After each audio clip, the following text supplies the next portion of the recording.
Et nous sommes de retour sur Direct Investisseur. J'accueille Laurent Albi, responsable des Traders Live. Bonjour Laurent. Bonjour Lucie, bonjour Aziz. Bonjour Laurent.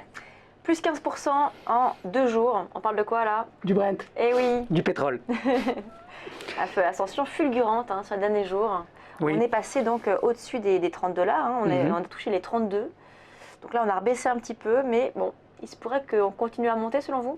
Alors, écoutez, c'est intéressant ce qui se passe sur le Brent d'un point de vue technique, parce que si vous regardez l'écran, vous voyez que nous sommes sur un actif qui a inscrit une tendance baissière très nette.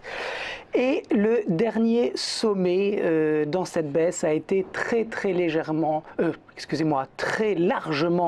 dépassé. Et ce qui met donc la tendance baissière dans une tendance neutre, et maintenant on retourne potentiellement vers cette zone qui pourrait être une zone de polarité, puisque cette résistance ici, ce petit sommet, correspond à 50% de toute l'impulsion haussière qu'on a vue et dont vous venez de parler Lucie, et par conséquent si on venait sur cette zone autour des $30, nous aurions un changement, un retournement dans la tendance, puisque nous aurions un sommet plus haut que le précédent et un creux qui serait plus haut que le précédent, et par conséquent nous aurions donc en intraday un retournement de tendance. C'est pour ça que ce marché m'intéresse, et que sur cette zone des $30 je serai potentiellement acheteur si le Brent retourne jusque là, parce que justement on pourrait retourner au moins sur le précédent sommet, c'est-à-dire autour des $32,75 le baril, et le stop, vous le voyez, se place directement, si je zoome un petit peu, sous le dernier petit pivot,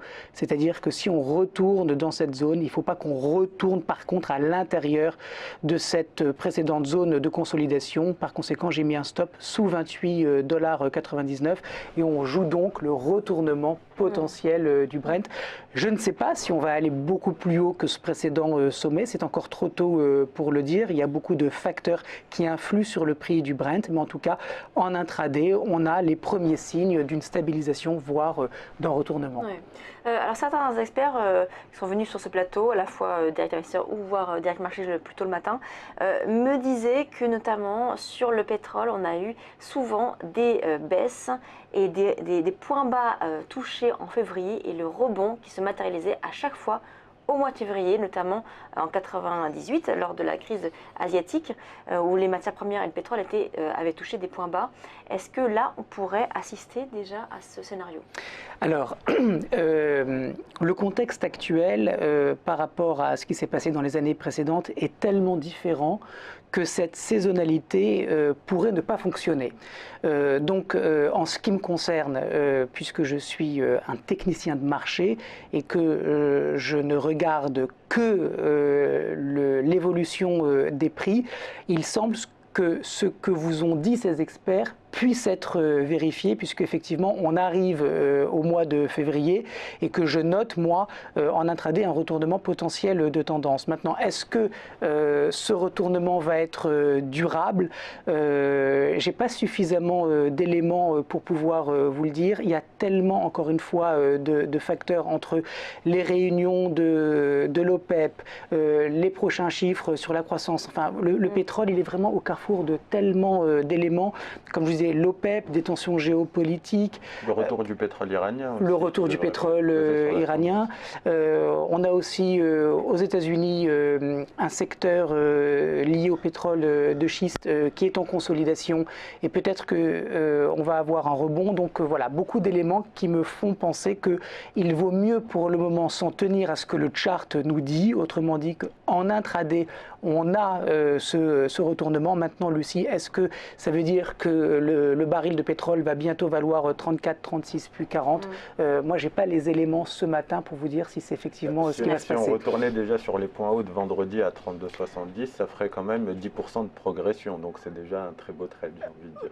Oui, et puis effectivement, et puis on est sur un actif qui est tellement volatile, vous l'avez souligné, en 15 jours, en 2 jours plus de 10% de hausse, donc ça va très très vite sur le pétrole. Donc pour le moment, on va voir si on a la chance d'avoir ce repli sur les $30 le baril pour jouer 32,70 et comme le soulignait Aziz, ça fait quand même 10%. Donc, c'est pas mal déjà. Mais c'est déjà très bien. Noter que le niveau à 32,70 est une belle résistance aussi parce qu'on a une polarité, si on peut revoir le graphique, justement on a une polarité assez intéressante et je pense que a priori on devrait buter sur ce niveau et rester aux alentours. Le potentiel au-delà me semble un peu difficile. Si jamais on arrive à dépasser ces niveaux, ça voudrait dire qu'on s'ouvrirait potentiellement à un potentiel haussier sur les indices également et sur le reste des valeurs pétrolières. Alors on va parler maintenant des devises avec la paire GBP-USD, la livre face au dollar. Alors comment ça se présente? On a beaucoup baissé, notamment sur le second semestre. Et puis là, on semble un petit peu bien se reprendre légèrement. Alors, effectivement, la livre britannique, elle est un petit peu aux devises ce que le pétrole est aux matières premières, c'est-à-dire un trend baissier extrêmement puissant, un trend baissier qui peut en partie s'expliquer par les craintes de la sortie de la Grande-Bretagne de l'Union européenne, exactement. Et ça a évidemment précipité la chute de la livre et on voit là aussi qu'on a un rebond. Alors je vais faire exactement le même raisonnement que j'ai tenu sur le pétrole, sur la livre, c'est-à-dire qu'on a un dernier creux ici à 1,41, on a un dernier sommet qui précède ce creux à 1,43 et puis on a un marché qui a réussi à dépasser ce précédent sommet et qui fait maintenant un pullback. Ce pullback, il est organisé en 3 temps, on le voit assez bien. A, B, C pour les héliotistes et on revient sur un niveau qui pourrait être un niveau d'achat parce que ça correspond premièrement à un ratio de retracement de Fibonacci à entre 38 et 50% et puis si je zoome un peu, voilà, puisque c'est cette zone qui nous intéresse, vous voyez qu'on a eu ce petit pivot qui pourrait nous servir de stop. Donc il y a une idée de trading sur ce rebond technique du GBP USD autour de cette zone de 1,42, 42, 1,42, 40. Dans tout état de cause, il ne faut pas que le GBP enfonce ce dernier niveau de support. C'est pour ça que j'ai mis un stop beaucoup plus bas.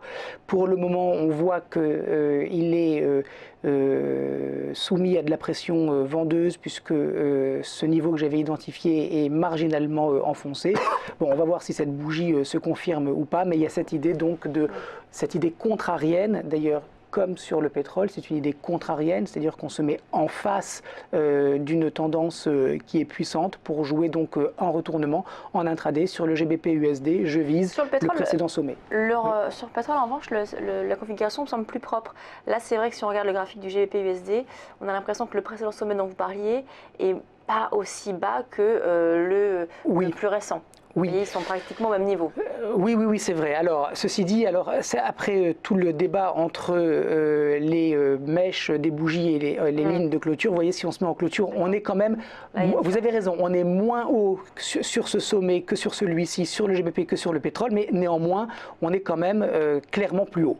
Donc, on a inscrit un nouveau sommet en 60 minutes. Voilà, donc il y a cette idée sur le GBP USD pour ceux qui veulent attendre de voir comment va se terminer l'heure, eh bien, pour voir si effectivement ce niveau s'il est enfoncé ou pas, vous pouvez donc le faire. De toutes les façons, le stop se place sous 1,4205. Alors moi je l'ai mis beaucoup plus bas parce qu'il y a de la volatilité sur cette paire, mais vous pouvez serrer plus votre stop, le mettre par exemple à mi-chemin à 1,4190. En tous les cas, pour conserver cette dynamique haussière, on devrait rester en principe au-dessus de ce précédent sommet. Merci Laurent Albi, responsable des Trader Live. On passe à la suite de Direct Investisseur.